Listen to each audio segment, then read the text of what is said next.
Hi everyone, it's Friday, we're at the end of the working week for most people and it's very sunny where I'm from. They call this a heat wave apparently. I'm regrettably in Ayrshire. That is actually where Celtic will be playing on Sunday away to Kilmarnock. And yeah, everything's kind of getting a little bit exciting. We've got a jam-packed video for you today, so much to talk about. Later on we'll be hearing from the Celtic manager Ange Postecoglou, as well as just all-round amazing, handsome, unbelievably talented legend Matt O'Reilly as well. So you get that to look forward to. Before then though, I want to talk about the issue that most people are speaking about at the moment. That old one. That's TV, by the way, not VAR.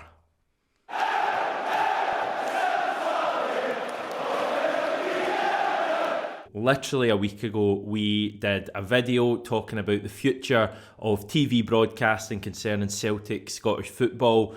The reason we did that was we were going into the Ross County game last weekend with no possible legal way to watch it in this country, at least. Sky weren't showing the game, there wasn't a pay-per-view option available, and that was a little bit of a scandal. During that video, I actually mentioned that the Scottish Premiership TV contract would be up for renewal at some stage over the next, I think I said 12 to 18 months. That's going to begin in 2025. That may seem a long way off, but we usually find out about these deals 2 years in advance. So I think over the next year or so, we'll find out more about the coming deal. Well, lo and behold, last night, less than a week on from the video, we got a report from the Guardian's Ewan Murray that the SPFL and Sky were close to agreeing a new deal for the Premiership. So just a very quick reminder, the current deal, which was signed in 2018, was a 5-year deal. It started in season 2020, 2021, the forgotten year, the COVID year, the year when football wasn't really real, meaning that we've just started year 3 of the 5-year contract, so 2 more seasons to go once this one is over. The current deal is for up to 48 live Sky Sports Premiership matches per season, although it is worth saying, regrettably, that they've only taken up the option of 41 over the past 2 seasons. So as per the Guardian's really extensive, really interesting, if you're a football nerd like me, report that I'll link below, there's loads of detail in it, it would appear that we're looking at a 4-year deal for the new contract running from 2025 to 2029.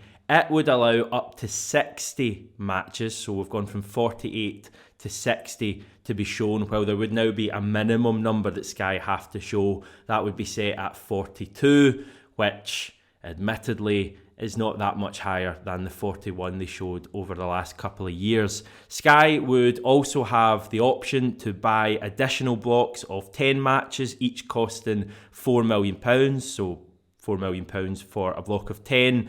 But let's face it, they're showing 41 at the moment. The chances of them going to 60 or 70 seems pretty unlikely. So this deal is fairly complex. There are plenty of minor details in the proposed contract that I don't really want to spend too much time going over because they're not massively important to the overall story, and I'll just end up confused. You'll probably be confused as well. One thing I did want to mention was that the 60 game stuff will actually come in 2024, a year before the new contract actually begins. So it's stuff like that that's quite confusing, but we'll keep it as simple as possible. The key numbers are that by 2029, Sky will be able to show up to 60 Premiership games per season for a total fee of £29.5 million per season. At the moment, for context, they're paying £25.7 million for a maximum of 48 games. So did a little bit of calculating. At the moment, if Sky took up their full quota of 48 games per season, it would cost them roughly £535,000 per match.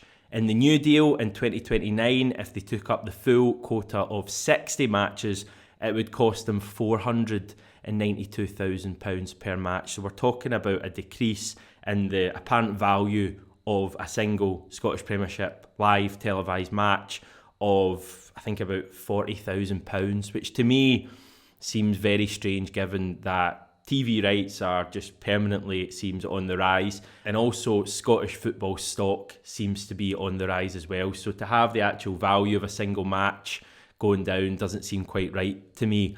The key thing that we did speak about in the video last week was the pay-per-view aspect and the need for this new deal to have more options, better options for clubs to be able to sell individual matches to supporters, so that you don't end up in the situation like we had last Saturday, where basically if you were a Celtic fan, the only legal way you could watch the game, in this country at least, was to have a ticket in the Celtic end. And given that they're so hard to come by, you're basically locked out of contributing to Scottish football for a weekend. It's 2022 and we can't have the situation where pay-per-view is not permitted at any time. It just seems very, out of keeping with just where the world is at the moment, where basically you can find anything you want. In terms of the new deal, the option has been brought in for clubs to sell up to 5 home matches on pay-per-view per season, but these can only take place if they're not being shown live by Sky Sports, and also if they don't occur in the so-called TV blackout, which exists on a Saturday afternoon from 2:45pm to 5:15. So, for example, our game at Ross County on Saturday wouldn't have been eligible to be shown on pay-per-view by Ross County. They could have done it, I think, had they moved the kick-off to, say, 12:30 on a Saturday, or even 5:30, or even 7:45 on a Saturday evening. But it just doesn't seem to do exactly what we want. Yes, there's always going to be an element of maybe having, expecting too much from this new deal.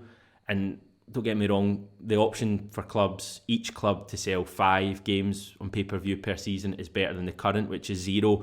But it still just doesn't do enough. In my opinion, apart from the 60 Sky games that they've paid for in their show, and I think the rest should all be available for clubs to sell on pay-per-view. I guess the argument going against that is that if you have games all the time in pay-per-view, then maybe people are less likely to go out and actually attend these matches in person. But to counter that, I would say nowadays that you can effectively watch any game you want anyway through nefarious methods online. Take last Saturday, for example. I mean, I'm not saying anything out of turn here, but I think the vast majority of us found a way to watch that game, even though it wasn't necessarily legal. I better shut up. I think there's so much to be disappointed about in this deal. The money seems a pittance. It seems a pittance now. So I can only imagine what it's going to seem like in 7 years, in 2029, when all of these other European leagues are getting bigger TV deals and we're stuck in virtually the same position, getting, as I say, a pittance for what I think is a decent league. Scottish football is not everyone's cup of tea, but I love it more than any other league. This is going slightly off on a tangent, but I just think the branding of our league could be so much better. When I look at Scottish football and what we've got going for us, it's 2 things. Number 1, expect the unexpected. How many times do you see tweets saying only in Scottish football? Why aren't we doing more to market that? And number 2 is the fact that Scottish football means so much to people who are in it, supporters, players. Yes, the football down south is so much better, and we shouldn't always compare ourselves to down south, but the thing we've got going for us is the passion and the fact that you don't get players hugging each other in the tunnel, before facing each other in massive derbies. You don't get that here. And I just think those, if I worked in branding at the SPFL, which I don't, by the way, those are the things I'd be looking to put out there in a bid to really sell ourselves in the right way to investors, including TV companies. And I just don't think we do nearly enough of it. I don't know if it's just our nature as Scottish people to be quite dour and down on ourselves, but I just think the league we've got right at the moment, I mean, we're sitting 8th in the UEFA coefficient at the moment. I know that's not a kind of reflection of the entire league. It's the top 3 or 4 teams and how they've done in Europe. But that is evidence of us having good teams in our league, and I just don't think we market it well enough. And yeah, it's madness to me that we wouldn't get some sort of a bidding war going. We mentioned Viaplay last week, and they're the company who have recently acquired Premier Sports. They have the rights for the Scottish League Cup, they have the main rights for the Scottish Cup along with the BBC, and they also have the rights for the Scottish national team matches. So it would surely make sense for us to at least get them involved in the negotiations. They apparently showed interest in a secondary Premiership package last year, maybe something similar to what BT did a few years ago. But again, just get them involved and get a bit of a bidding war going. It just seems to me, without knowing too much from the outside, that Sky are a bit worried about the competition and want to secure Scottish football for the next 7 years. And the SPFL are quite happy to just have the guaranteed income, when I think if we were a little bit braver and really showcased our game, we could achieve much, much more. For reference, by the way, the last 2 TV contracts that were signed around 18 months prior to them beginning. So right now, what are we? Less than 3 years out from the start of the next contract. It seems very, very early, and that would just feed into what I just said about Sky there. So yeah, I believe this will now be taken to clubs to vote on. I would strongly hope that, fans, various podcasts, YouTube channels like this, websites will make their feelings known. I would hope that several well-known journalists would make their feelings known on it as well, and rather than just kind of looking at the figure of however many million with dollar signs or pound signs in their eyes, I would hope that they'd question certain aspects of the deal, kind of like I'm doing in this video. Now, I'm by no means the only person doing this. I think the vast majority of football fans are questioning this, but I just think if we can do this and key people at clubs like Celtic and other clubs in the league can question it, I still think we can try and force change and get a better deal for our league. Maybe that's fanciful, I don't know. Most of you probably watching this thinking, who cares, how is this going to affect Celtic? And that's fair enough. I'll be honest, financially for Celtic the difference is negligible. I think we all know that Celtic's main money will always be in Europe, particularly the Champions League. We know that. We know how much more money's on offer in the Champions League, for winning one game as opposed to probably winning the league in Scotland. So there's a huge disparity there. For actual Celtic fans though, I think there will be effects of this. Ticket prices will continue to rise with clubs faced with increasing bills and not a hugely different TV deal. I think we'll be left in the same situation with occasional Celtic away matches not being broadcast on television and perhaps not having a way to watch them at all, like the Ross County game. But in reality, it is the smaller clubs that will probably suffer the biggest impact from this. So yeah, that's where we're at. I've not had a deep breath in the last 14 minutes or so yeah, I'll probably do that now. Right, earlier today I spoke to Ange Postecoglou and Matt O'Reilly ahead of the game against Kilmarnock on Sunday. Both guys were dressed in black suits, having just been to the funeral of the late Celtic great John Hughes.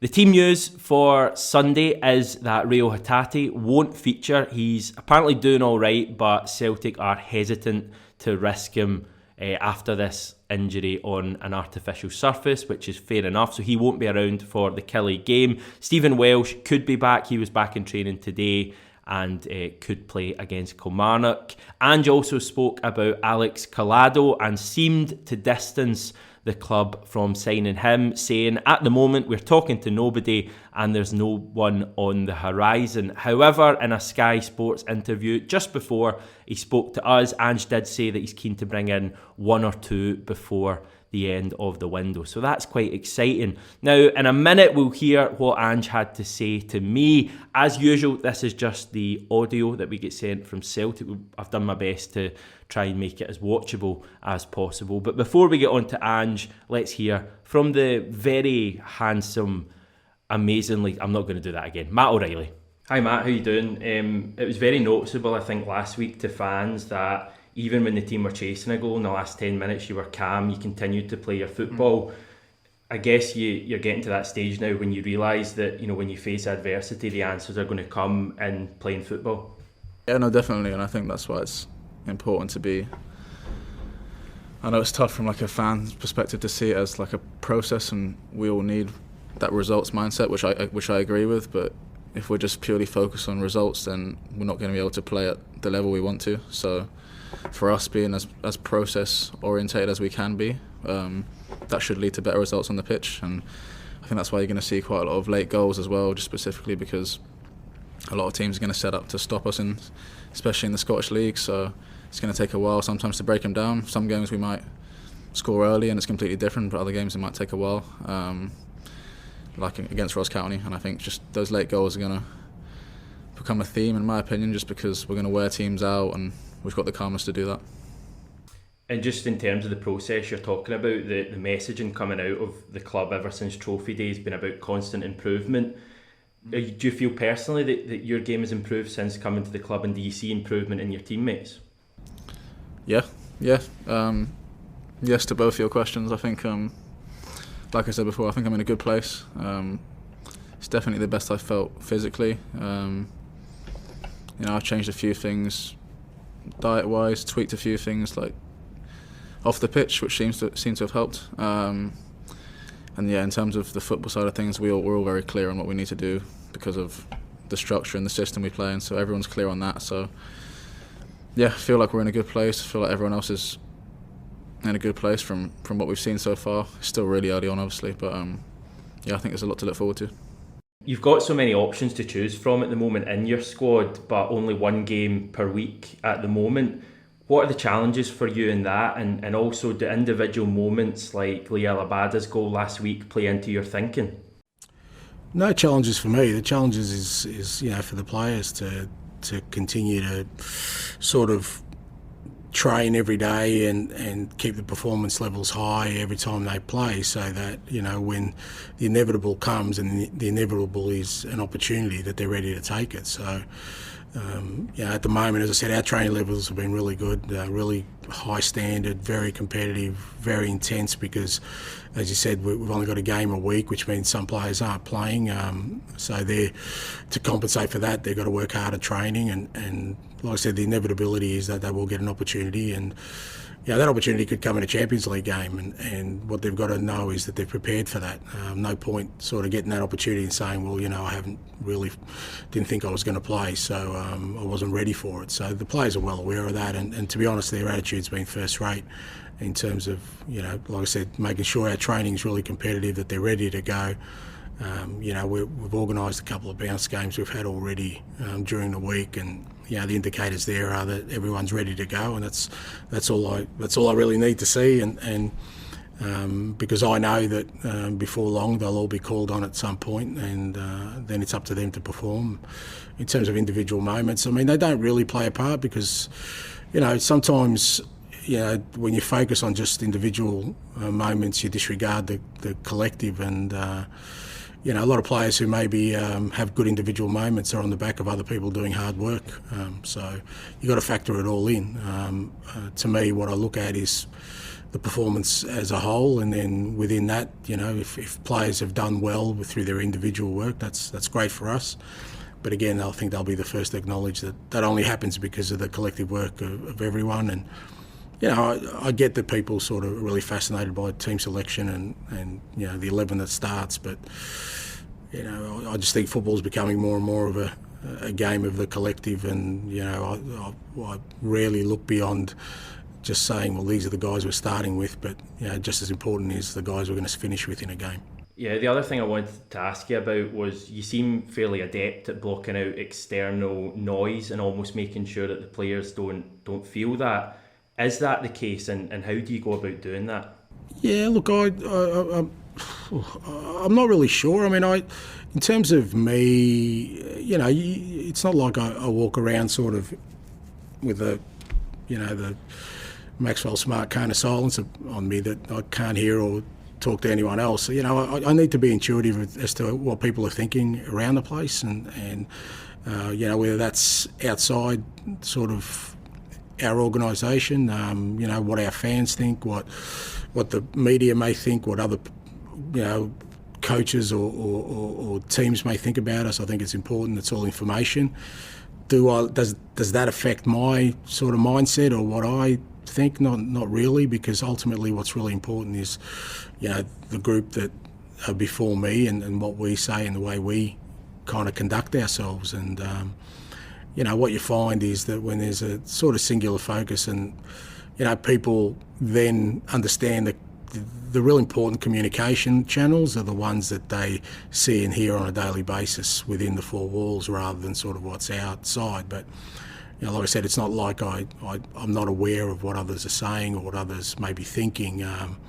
It's more a discipline to just not worry about, but focusing on what the key sort of strategies are for us in what's the next challenge. The next challenge for us is Kilmarnock on Sunday. Anything else is just not really that important.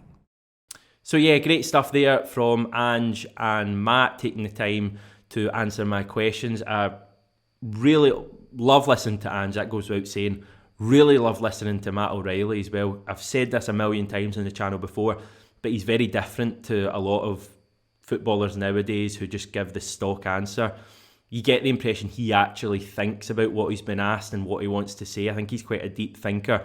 And for example, that stuff about him thinking that we're going to score, more late goals, I thought was quite telling. So a big thanks especially to him. Of course, Ange on good form as well and saved his best answers for fan media. So yeah, that's us for today. Tomorrow we'll have a preview to the Kilmarnock game. We will pick our side, we'll go through some recent memories from games at Rugby Park and even get some insight on the Ayrshire side. So until then, I will say goodbye.